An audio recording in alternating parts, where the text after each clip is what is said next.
নমস্কার বন্ধুরা, আমি ঐশানী প্রামাণিক। আপনারা শুনছেন কালো বেড়াল।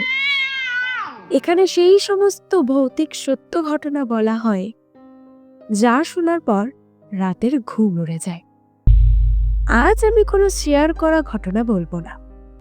আজ আমি আমার জীবনে ঘটে যাওয়া একটি ঘটনা আপনাদের শেয়ার করব। ঘটনাটি হয়েছে আমার মামা দাদুর বাড়ি।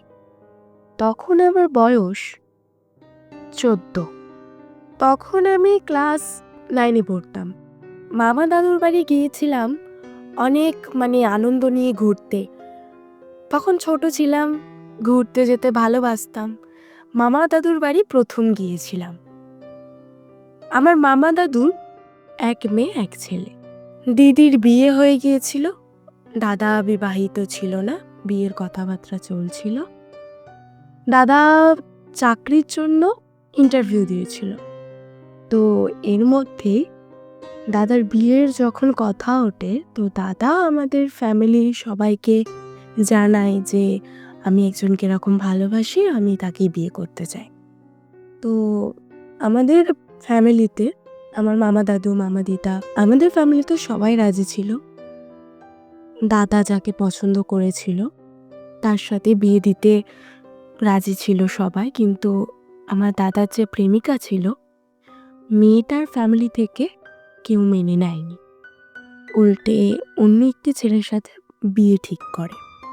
তো রীতিমতো মেয়েটি সেটা সহ্য করতে পারেনি, বাড়ির লোককে হুমকি দিয়েছিল, বলেছিল যে আমার ওর সাথে বিয়ে না হলে আমি সুইসাইড করব, আমি অন্য কারোর সাথে বিয়ে করব না যদি ওর সাথে বিয়ে না দেওয়া হয়। তো রীতিমতো আমার দাদা তার প্রেমিকাকে বুঝিয়েছিলেন যে আমার সাথে বিয়ে নাই হোক, তুমি তোমার লাইফ এনজয় করো, নিজের লাইফ এরমভাবে শেষ করো না। পারলে আমার দাদা এটাও সাজেস্ট করেছিল যে আমরা পালিয়ে বিয়ে করব। তো আমাদের ফ্যামিলি থেকে সবাই যেহেতু মেনে নিয়েছিল, তো আমাদের ফ্যামিলিতে কোনো প্রবলেম ছিল না। সবাই বলেছিল যে তোরা যা সিদ্ধান্ত নিবি তাতেই আমরা তোদের পাশে আছি। তো আমার দাদার প্রেমিকা সে রাজি হয়নি পালিয়ে বিয়ে করতে। সে চেয়েছিল তার মা বাবার মতেই সে বিয়ে করবে, বিয়ে করে একটি সুখী পরিবার জীবনযাপন করবে। কিন্তু সবার তো স্বপ্ন আর সত্যি হয় না। মেয়েটির ফ্যামিলি মেনে নেয়নি এবং 7 দিনের মধ্যে বিয়েও ঠিক করে ফেলেছিল। মেয়েটি কিছুতেই আর থাকতে পারছে না, ফোন কেড়ে নিয়েছে, বাড়িতে বন্ধ করে রেখেছিল। তো মেয়েটা তো কিছু করতে পারছে না। এবারে যখন হুমকি দিয়েছে যেহেতু যে আমি সুইসাইড করবো ওর সাথে বিয়ে না হলে, তাই নজরবন্দি করে রাখতো, একদম একা ছাড়তো না কোথাও। তো কলেজে রেজাল্ট না কিছু একটা আনতে যাওয়ার বাহানা করে দিদি বাইরে গিয়েছিল, আমার দাদার প্রেমিকা বাইরে বেরিয়েছিল। তো গিয়ে স্টেশনে গিয়েছিল। স্টেশনে গিয়ে ওখানে যে চলতি ট্রেন চলে, সে ট্রেনে ঝাঁপ দিয়েছিল। তো ট্রেনে কাটা পড়ে। আমার দাদা শুনে তো প্রায় হাফ, মেন্টাল হেলথ একদম খারাপ হয়ে যায়, একা একা বকতো। আমরা ভাবতাম হয়তো এই যে একটা ঘটনা গেল, এত বড় একটা স্টেপ নিতে পারছে না হয়তো, সেই জন্য আমরা দাদাকে বেশি কিছু বলতাম না, দাদাকে দাদার মতো ছেড়ে দেওয়া হয়েছিল। মাঝে মাঝে দাদার সাথে কথা বলা হতো।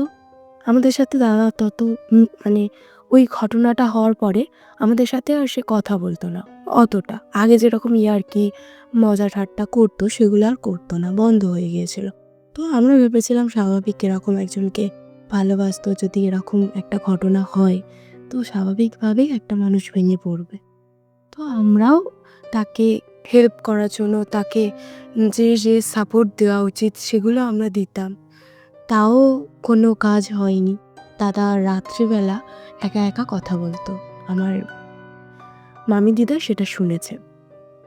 তো মাঝে মাঝে জিজ্ঞাসাও করেছে দাদাকে যে তুই কার সাথে কথা বলিস। দাদা সেটা পরে অস্বীকার করেছিল যে, "না, আমি কারোর সাথে কথা বলি না। আমি তো তাড়াতাড়ি ঘুমিয়ে পড়ি। কার সাথে কথা বলবো?" তো এরকম বিগত ১ মাস চলে। এরকম হঠাৎ, হঠাৎ কথা বলে, হঠাৎ, হঠাৎ হেসে ওঠে। মানে একা, একা কথা বলে যেরকম, এরকম।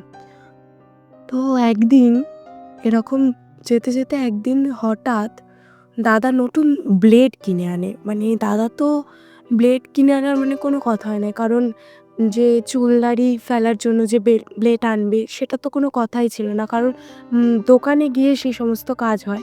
তো বাড়িতে ব্লেড আনার কোনো দরকারই ছিল না। তো এনেছে। আমার স্বাভাবিকভাবে মামিদিদা জিজ্ঞাসা করেছিল যে, "কী জন্য এনেছিস? কী ব্যাপার?" হ্যানা-ত্যানা কথা বলেছিল। বলতে বললে, "আমার লাগবে, আমার দরকার আছে।" তো অত কিছু জিজ্ঞাসা করেনি। বলল, "আচ্ছা ঠিক আছে।" এবার সেই দিন রাত্রিবেলা খাওয়া-দাওয়া করে দাদা গিয়ে শুয়েছে। শুতে বাড়িতে সবাই ঘুমিয়ে পড়েছিল। দাদাও দরজা বন্ধ করে দিয়েছিল, ঘুমিয়ে পড়েছিল। পরের দিন সকালে যখন ১০টা বেজে গেছে, যে ছেলে ৭টা বাজতে না বাজতেই উঠে পড়ে, ১০টা বেজে গেছে ওঠেনি। স্বাভাবিকভাবে আমার মামিদিদা দরজা ধাক্কা দিয়েছে, তাও দরজা খোলেনি, ভেবেছে ঘুমাচ্ছে। কিন্তু যখন দেখলো ১১টা বেজে গেছে, দরজা খুলছে না, এখনো উঠছে না, এত করে ডাকাডাকি করছে, সাড়া দিচ্ছে না, তখন একটু সন্দেহ মতো হয়।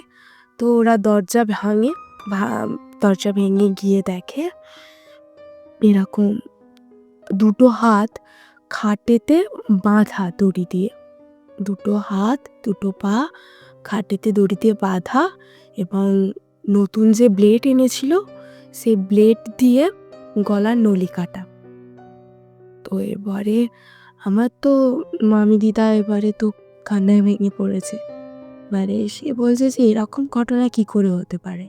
হাত পা যদি বাঁধা থাকে তাহলে এরকমভাবে গলা কাটবে কী করে? নলি কাটবে কী করে?" মানে এরকম একটা ঘটনা হয়েছে। তো পরে সুইসাইড নোট পাওয়া গেছে। এটা আদৌ সুইসাইড ছিল কিনা আমাদের প্রচণ্ড পরিমাণে সন্দেহ। সুইসাইড নোটে দাদা লিখেছিল, "আমি একা, একা কথা বলতাম না। আমি আমার প্রেমিকার সাথে কথা বলতাম।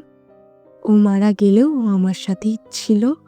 আমার সাথে ও ছিল বলেই আমি এতটা দিন থাকতে পেরেছি। আমি আর থাকতে পারছি না। আমি ওর কাছে চলে যাচ্ছি। ও আমাকে ডাকছে।" এরকম বলে একটা সুইসাইড নোট লিখেছিল। তো এটা তো মানে কি বলবো, দাদা যে জবের জন্য ইন্টারভিউ দিয়েছিল, দাদার দেহ নিয়ে বেরিয়ে গেল, আর ইন্টারভিউর যে জয়েনিং লেটার সেটা এলো। এই হচ্ছে আজকের ঘটনা।